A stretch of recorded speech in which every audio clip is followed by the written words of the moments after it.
Everything you're holding on to is hurting you. Around 2,500 years ago, in India, a prince named Siddhartha abandoned his palace to find the root of human suffering. He spent years searching, tried extreme asceticism, meditated under trees, pushed his body to the edge of death, and finally, sitting under a Bodhi tree, he saw it. The answer wasn't complicated. Every bit of human suffering comes from one source. Attachment, not love, not desire, not wanting things, attachment. The desperate clinging. The need for things to stay exactly as they are. The inability to let anything go. He became the Buddha. And he spent the rest of his life trying to explain this to people who didn't want to hear it. In ancient India, life was brutal. Disease, famine, death everywhere. People believed suffering was inevitable. Part of the natural order. You were born into a caste, and that determined your entire existence. Your relationships, your opportunities, your future, all fixed. The only solution people had was to accept it and hope for better karma in the next life. Just endure. Keep your head down. Wait for things to improve. Buddha said that's not the problem. And acceptance isn't the solution. The problem is how you relate to everything. You cling to pleasure when it appears.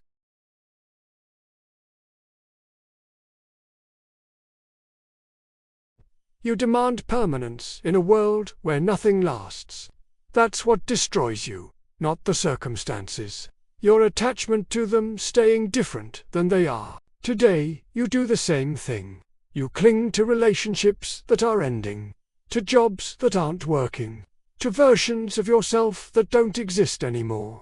You resist change even when change is inevitable. You hold on to pain because letting it go feels like losing. And you suffer, not because life is hard, because you're trying to control what you can't control, because you're attached. So what did Buddha understand that we keep refusing to accept?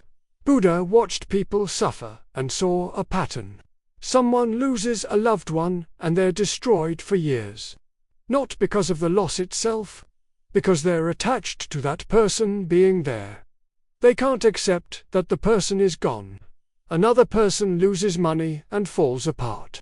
Not because of the poverty, because they're attached to wealth as identity. They defined themselves by what they had. When it's gone, they don't know who they are. Someone gets rejected and spirals into depression.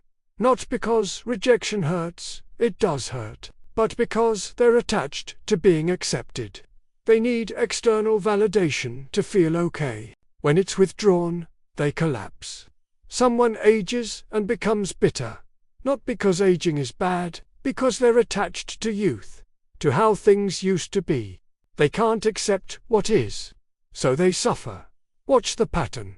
It's not the events themselves, it's the clinging, the desperate need for things to be other than they are, the refusal to accept change, the demand that life comply with your expectations. That's attachment. And attachment is what Buddha called the root of all suffering. Most people hear this and think he's saying, don't care about anything. Don't have preferences. That's not it at all. Buddha isn't teaching apathy. He's teaching the difference between love and attachment, between preference and clinging, between wanting something and needing it to be happy. You can love someone without being attached to them never changing or leaving. You can want success without needing it to feel worthy. You can enjoy pleasure without demanding it continue forever. You can care deeply about things while accepting that everything is temporary. That's love without attachment. That's preference without clinging. But most people can't do this. They confuse the two. They think loving someone means needing them to stay exactly as they are. They think wanting something means their happiness depends on getting it. They think enjoying something means it has to last forever, or it wasn't worth it. So they cling. And the clinging is what hurts. Here's what Buddha saw. Everything changes. Everything. People change. Relationships change. Your body changes. Your circumstances change. Nothing stays the same. Not ever. That's not good or bad. That's just reality. The problem is, you keep trying to stop it. You find something you like, and you try to freeze it. You find something you don't like, and you try to push it away. Both are forms of attachment. Both create suffering. Someone you love is going to change. They might grow in ways you don't expect. That's life. The tragedy is spending years suffering over the inevitable instead of appreciating what is there while it is there.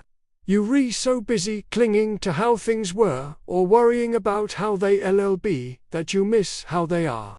Or you achieve something you wanted, a goal, a milestone, a success. And instead of appreciating it, you immediately start clinging to it, terrified you'll lose it. Obsessing over maintaining it, you can't enjoy the thing because you're too busy trying to control it. That's attachment. And it's stealing your ability to actually experience what you achieved. This is what people miss. Buddha isn't saying don't want things. He's saying don't let your peace depend on getting them or keeping them. Want the promotion, but don't attach your worth to it. Love your partner, but don't attach your happiness to them never changing. Enjoy good health, but don't attach your identity to staying young. Appreciate what you have, while accepting it won't last forever. That's not pessimistic. That's realistic. Everything ends. Every moment passes. Every person changes. Fighting that reality is what creates suffering. Accepting it creates peace. Not the peace of giving up. The peace of being present with what is, instead of clinging to what was, or demanding what should be. Think about your own suffering right now. Not the surface stuff. The deep ache. What's underneath it? Probably attachment. You're attached to someone behaving a certain way, and they won't. You're attached to circumstances, being different than they are. You're attached to a version of yourself that doesn't exist anymore. You're attached to outcomes you can't control. And the gap between what you're attached to and what actually is, that's where you're suffering. Someone betrayed you years ago, and you're still hurt. Not because of the betrayal. That happened once. You're suffering because you're attached to them not having betrayed you. You keep replaying it, wishing it were different, demanding reality retroactively change. It won't. It can't. Your attachment to it being different is creating ongoing suffering from a past event. Or you're anxious about the future. Not because something bad is happening right now. Because you're attached to specific outcomes. You need things to go a certain way or you won't be okay. That need is the attachment, and it's creating suffering over things that haven't even happened and might never happen. You're torturing yourself with attachment to a future that doesn't exist. Buddha would say release it. Not the person. Not the hope. Not the care. Release the clinging. Accept what is. Not because you like it. Not because you're giving up on change. But because fighting reality is pointless and painful. Once you accept what is, you can work with it.